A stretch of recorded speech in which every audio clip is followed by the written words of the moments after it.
آج کل چونکہ ہماری قوم میں ایک نعرہ یہ بھی لگنے لگا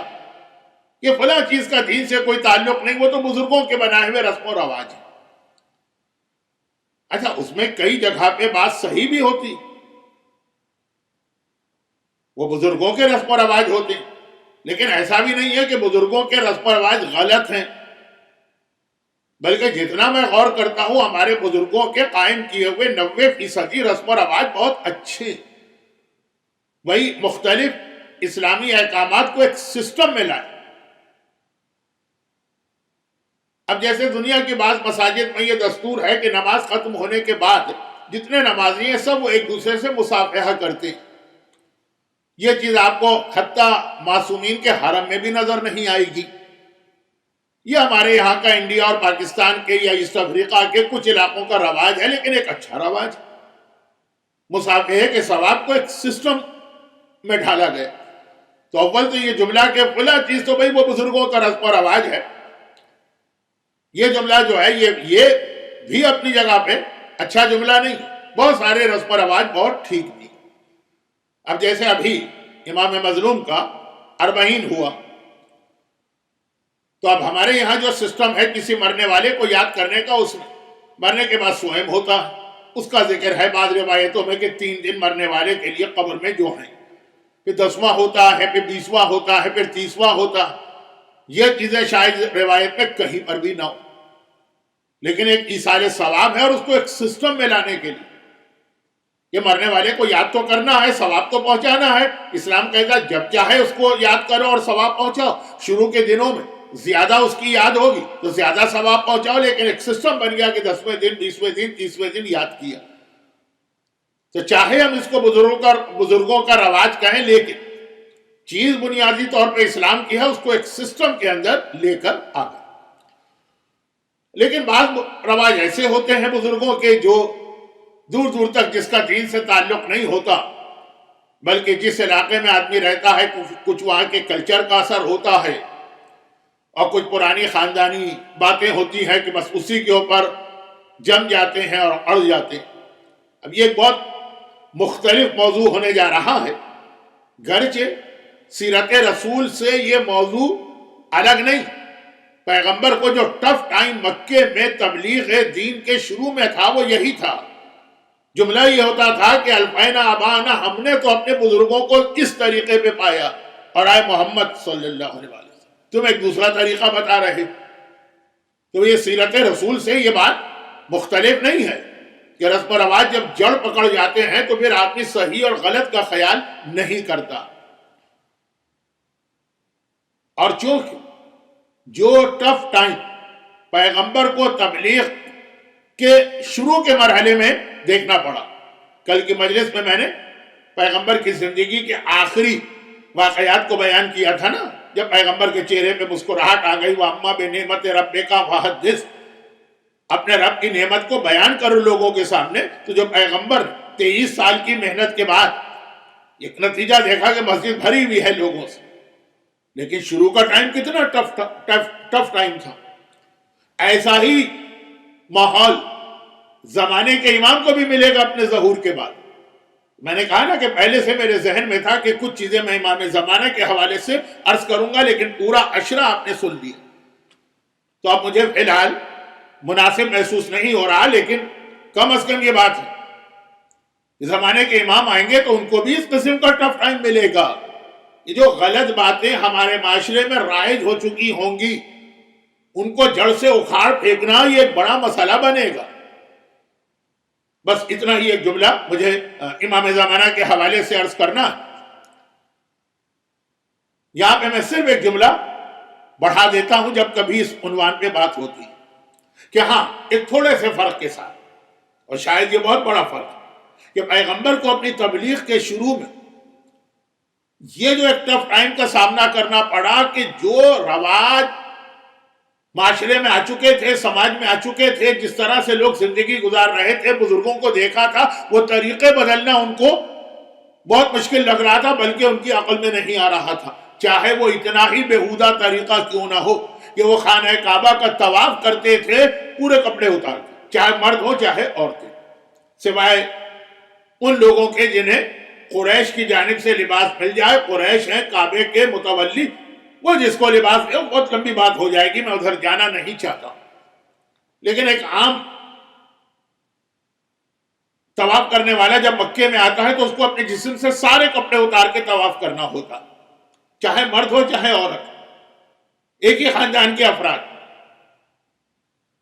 لیکن ایسے خلاف عقل و بیہودہ رواج پر بھی قریش مکہ کا یہ اصرار ہے کہ چونکہ ہم نے اپنے بزرگوں کو اس طرح دیکھا تو ہم اس کو تو نہیں بدلیں گے. سورہ اعراف میں اس کی تفصیل بھی ہے، یہ تو قرآن کے حوالے سے بات آئی.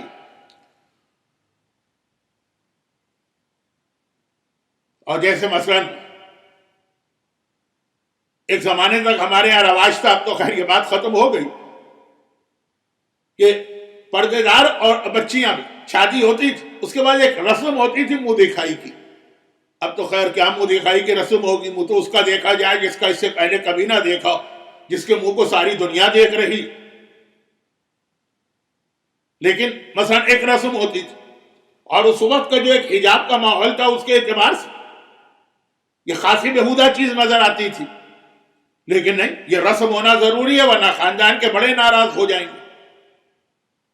اگر کبھی کسی دیندار نوجوان نے کہہ دیا کہ ہاں خاندان کے بزرگ بے شک آئیں،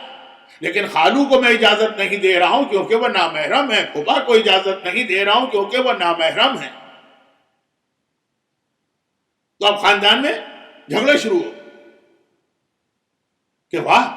یہ کون نیا بچہ پیدا ہو گیا. آج تک ہمارے یہاں یہ رسم رہی ہے، اس سے پہلے بھی بہت سارے نمازی پرہیزگار لوگ گزرے، وہ تو کوئی نہ بولے، یہ تم بولنے والے کہاں سے آ گئے.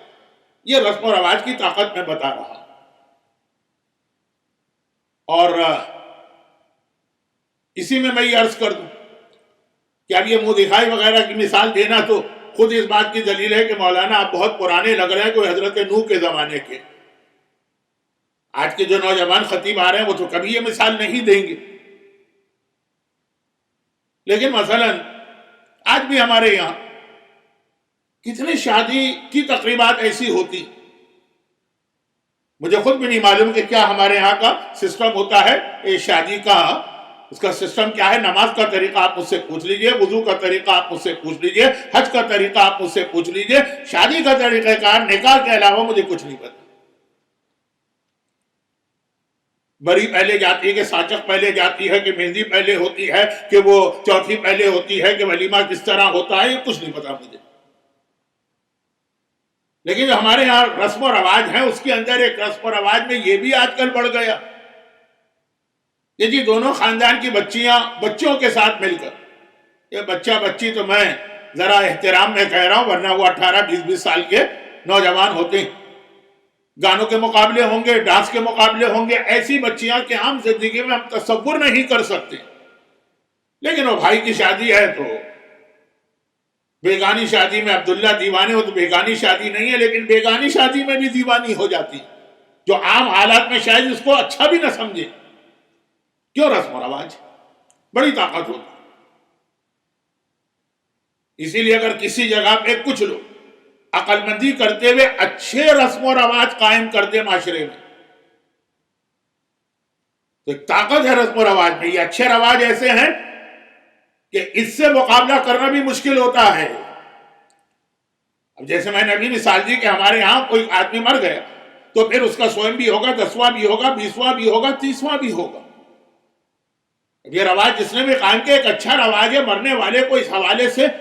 یاد تو کیا جا رہا ہے، کچھ اس کے لیے سال ثواب تو ہو رہا.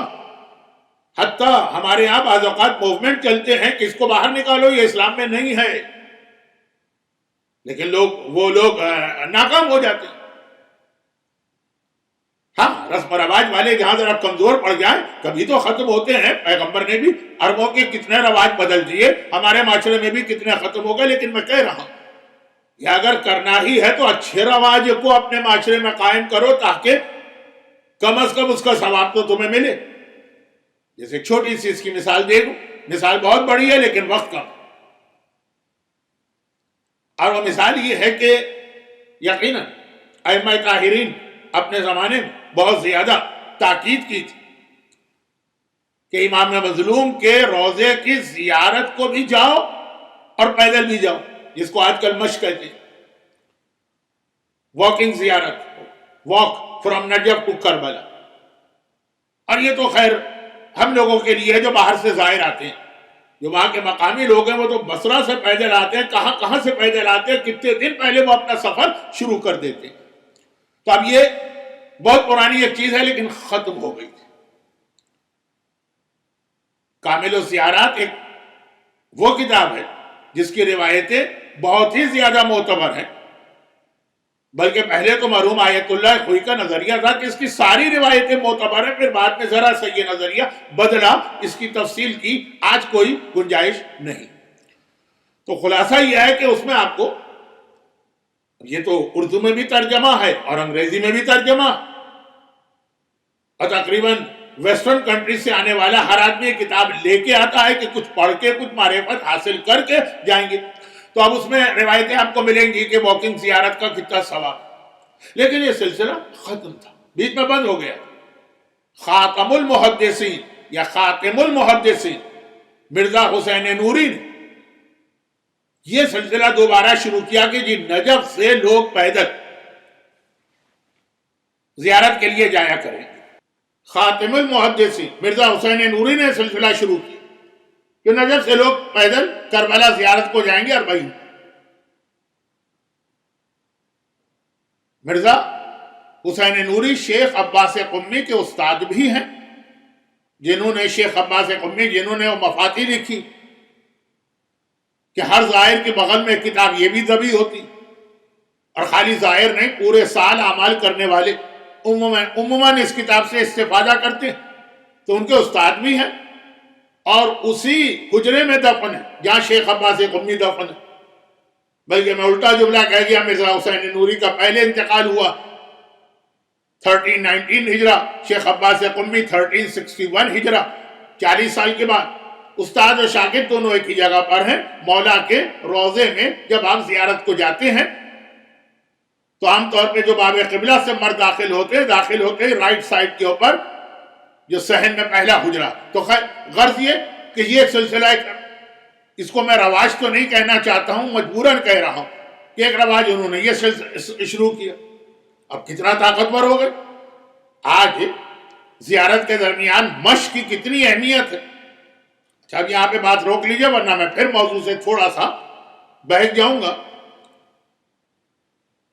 کہ ہم اور آپ اپنی ڈیوٹی میں کچے، شیطان بڑا پکا۔ پہلے تو وہ برے رواج معاشرے میں قائم کرتا، ہمیں چاہیے کہ ہم اچھے رواج لے کر آئیں، اور اگر ہم کبھی لے کر بھی آ جاتے ہیں تو اس میں بھی شیطان اندر انٹرفیئر کر کے اچھی چیز کو پورا ختم نہ کر سکے تو اندر سے اتنا چینج کر دیتا کہ اچھائی میں برائی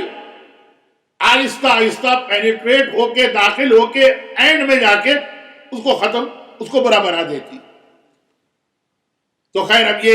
موضوع کہیں اور چلا جائے گا۔ تو بات کہاں سے چل رہی تھی کہ پیغمبر کو رواج، برے رواج، لیکن اس لیے کہ بزرگوں نے قائم کی، بہت ٹف ٹائپ کے لگے، نہیں عربوں کو ان کا مقابلہ کرنا یعنی اس کو ختم کرنا بہت ٹف لگا، بہت مشکل، اور یہی زمانے کے امام کے ظہور کے بعد ہوگا۔ تو میں نے کہا ایک جملہ میں اپنی طرف سے کہہ دیتا ہوں، اگر اسی موضوع پہ بات کر رہا ہوتا تو یہ جملہ خود ایک مجلس بن جاتا، لیکن جیسا کہ میں نے اپنی مجبوری بتائی کہ میں کیوں بات نہیں کر رہا تو خالی یہ جملہ کافی ہے کہ ہاں مگر ایک فرق ہے رسول کے اور امام زمانہ کے اس جہاد میں۔ جہاد تو بہت سارے ہوں گے، اس جہاد میں رواج کا مقابلہ، پیغمبر کو اس رواج کا مقابلہ کرنا پڑا جو کافروں کے تھے، مشرکوں کے تھے، بت پرستوں کے تھے، منکروں کے تھے، جو مانتے ہی نہیں تھے رسول۔ اور امام زمانہ کو ان رواج کا مقابلہ کرنا پڑے گا جو مومنوں کے ہیں، محبوں کے ہیں، امام کے چاہنے والوں کے ہیں، امام سے محبت کرنے والوں کے ہیں، مخلص لوگوں کے ہیں۔ بس اب یہ دونوں کے اس جہاد میں یہ ایک فرق ہوگا،